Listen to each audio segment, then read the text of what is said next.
नमस्कार, मैं हूं सौरभ। सरकार से बातचीत कब और किस दिन करनी है, किसानों ने सरकार के प्रस्ताव का जवाब थोड़ी देर पहले दे दिया है। इस वक्त भी सिंघू बॉर्डर पर किसानों की प्रेस कॉन्फ्रेंस चल रही है।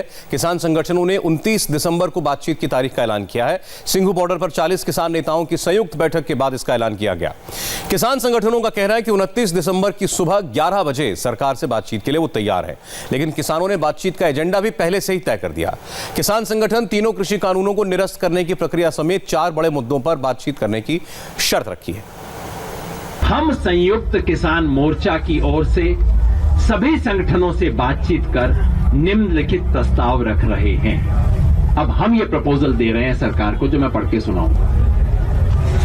हमारा प्रस्ताव ये है कि किसानों के प्रतिनिधियों और भारत सरकार के बीच अगली बैठक 29 दिसंबर 2020 ट्यूसडे है, मंगलवार 29 दिसंबर 2020 को सुबह 11 बजे आयोजित की जाए। बैठक का एजेंडा निम्नलिखित और नीचे दिए हुए क्रम में हो। एजेंडा क्या हो ये हम बता रहे हैं, एजेंडा का सीक्वेंस क्या हो वो हम बता रहे हैं, क्योंकि सरकार कहती है नहीं आप बता दो मुद्दे क्या है, हम बात कर लेंगे। लो जी, हम बता देते हैं फिर क्या एजेंडा होना चाहिए। एजेंडा आइटम नंबर 1, 3 केंद्रीय कृषि कानूनों को रद्द या निरस्त करने के लिए अपनाए जाने वाली क्रियाविधि, मोडेलिटीज क्या हो रिपील करने के लिए, agenda item number 1। Item number 2, सभी किसानों और कृषि वस्तुओं के लिए राष्ट्रीय किसान आयोग जिसे हम स्वामीनाथन कमीशन भी कहते हैं, द्वारा सुझाए लाभदायक एमएसपी पर खरीद की कानूनी गारंटी देने की प्रक्रिया और प्रावधान। एमएसपी की लीगल गारंटी देने की मैकेनिज्म क्या होंगे और प्रोसीजर्स क्या होंगे, आइटम नंबर 2। 3, राष्ट्रीय राजधानी क्षेत्र और आसपास के क्षेत्रों में वायु गुणवत्ता प्रबंधन के लिए आयोग अध्यादेश 2020, सरकार का नाम है जी, लंबा माफ करना। इसमें ऐसे संशोधन जो अध्यादेश के दंड प्रावधानों से किसानों को बाहर करने के लिए जरूरी हैं।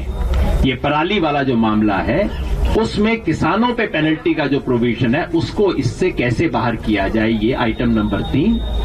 और चौथा आइटम है किसानों के हितों की रक्षा के लिए विद्युत संशोधन विधेयक 2020 के मसौदे में जरूरी बदलाव। इलेक्ट्रिसिटी बिल जो है उसका क्योंकि ड्राफ्ट है, उसमें किसानों के इंटरेस्ट को कैसे प्रोटेक्ट किया जाए, उसमें क्या मॉडिफिकेशन हो, ये 4 हम एजेंडा चाहते हैं और इसी सीक्वेंस में चाहते हैं। यानी कि आइटम नंबर 1 रिपील करने की मॉडेलिटीज डिस्कस करेंगे। हम फिर दोहराना चाहते हैं कि किसान संगठन खुले मन से वार्ता करने के लिए हमेशा तैयार रहे हैं और रहेंगे। 40 किसान संगठनों के नेता वास्ते संयुक्त किसान मोर्चा। तो आप सुन रहे थे योगेंद्र यादव को, जिन्होंने इस प्रेस कॉन्फ्रेंस के बाद ब्रीफ किया कि वो बातचीत किन शर्तों पर करेंगे। लेकिन आप गौर करें, जो उन्होंने 4 मसौदे के 4 पॉइंट पढ़े हैं, वो चारों मांगे वही हैं जो उनकी पिछले 1 महीनों से, जब वो दिल्ली के बॉर्डर पर हैं तब से, और उससे कई महीने पहले से जब पंजाब में किसानों ने आंदोलन शुरू किया तब से चली आ रही हैं। तो इससे कोई बातचीत के आगे बढ़ने की बहुत बड़ी उम्मीद दिखाई नहीं दे रही है। फिर भी उन्होंने कहा कि वो 29 तारीख को सरकार से मिलेंगे, लेकिन किन मुद्दों पर बात करेंगे उन्होंने पहले बता दिया। और जो सबसे बड़ी मांग है जिसको लेकर सारा आंदोलन है कि ये कानून रद्द हो, ये उनकी पहली मांग अब भी है। किसानों ने 1 जनवरी तक अपना पूरा प्लान तैयार कर लिया है। क्या है ये प्लान, आपको बताएंगे बस एक ब्रेक के बाद।